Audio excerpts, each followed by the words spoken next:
Well, I think both are immensely capable. I worked with Lael when I was at the Clinton administration. She ran the deputies in the cabinet. I was one of them at USTR. She's smart. She's able, talented. I think the favor still goes, if you're choosing between the two, to Jay Powell. Obviously, they're counting noses on the Hill. This is why it's taken so long. I think the president would like to have Lael, but I think the odds still favor Jay, unless there's a third candidate. And by the way, I served in the Carter administration. I did the briefings for Bill Miller, G. William Miller, when he was taken out of the Fed into the Treasury. I did the transition briefings for him.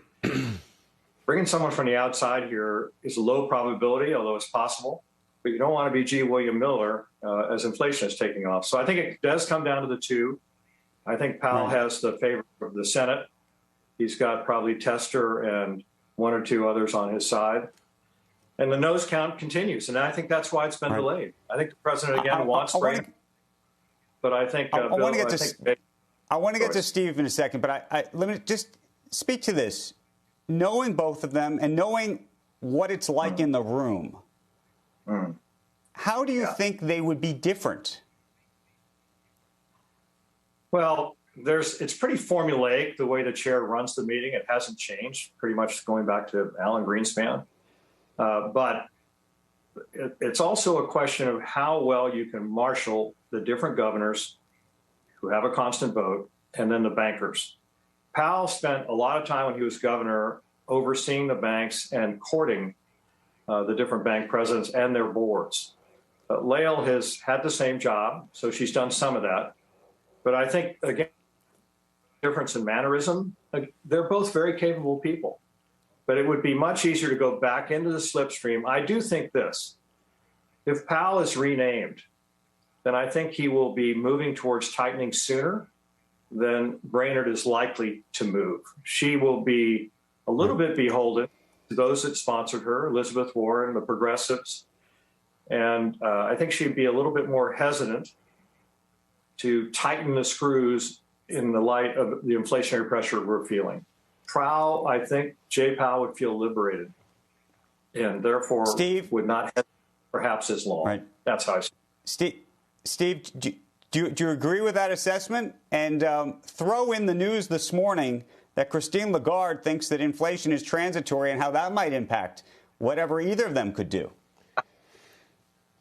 Yeah, I mean, look, Richard and I have done this enough times. We're ready to take this show on the road. I don't know who's Abbott, who's Costello in this tandem here, but in any event, I agree very much with what Richard said.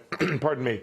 And I don't, at the margin, Brainerd might be a little bit later in raising interest rates than Powell would be. I think Powell maybe wants to get back to normal a little bit quicker.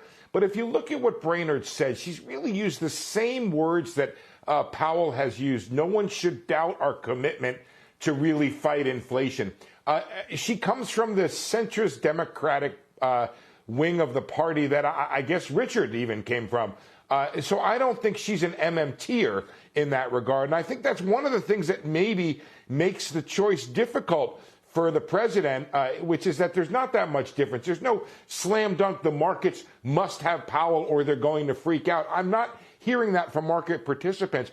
I will say this, and I've tried to avoid making political comments all week, but I want to make one political comment as an outside observer, which is I'm not sure this is all looking very good for the president. There's an opportunity here to look resolute, to look resolved, to show decisiveness.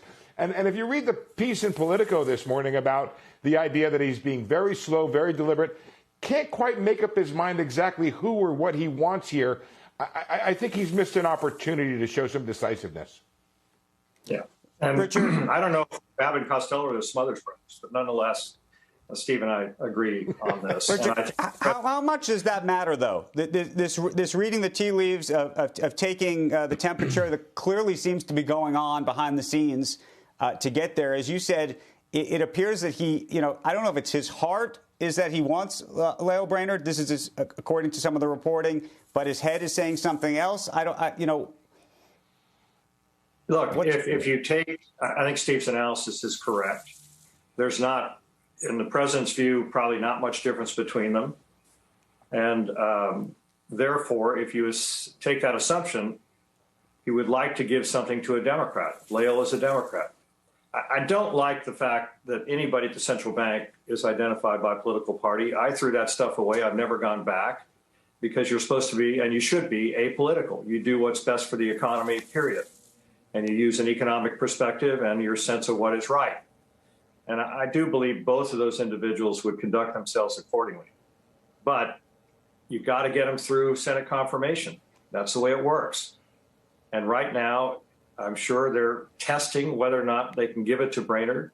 They're probably meeting some resistance. They certainly are. You don't think that Brainerd could get through? Hold on. You don't think that Brainerd could get through the confirmation?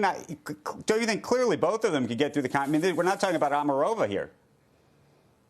Hey, Andrew, if I could just add something to that real quickly, which is there's a Bloomberg report this morning that we're trying to confirm here, but I assume it's correct, that Senator Manchin is meeting again and wants a follow-up conversation with Brainerd, which kind of speaks to what Richard was just talking about, is maybe what they're doing now is they're still counting votes for Brainerd. Sorry to cut you off, Richard. No, I think that's the case. And, of course, Tester is another important voice here, Sinema's a voice.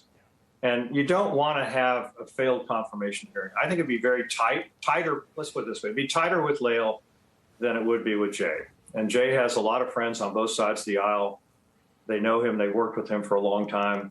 It's easier to go the Powell route, but they're going to try in the White House to go the Brainerd route. And we'll just have to see which prevails. But that's why it's taking so long. It's a nose count. Yeah, and just to Steve's point, and Richard's on this, yesterday there was a headline that said that Joe Manchin was in favor, that he thought that Powell should be renominated, which is probably why you're hearing these reports of a potential meeting again with Lael Brainerd today. I think that's exactly what's happening.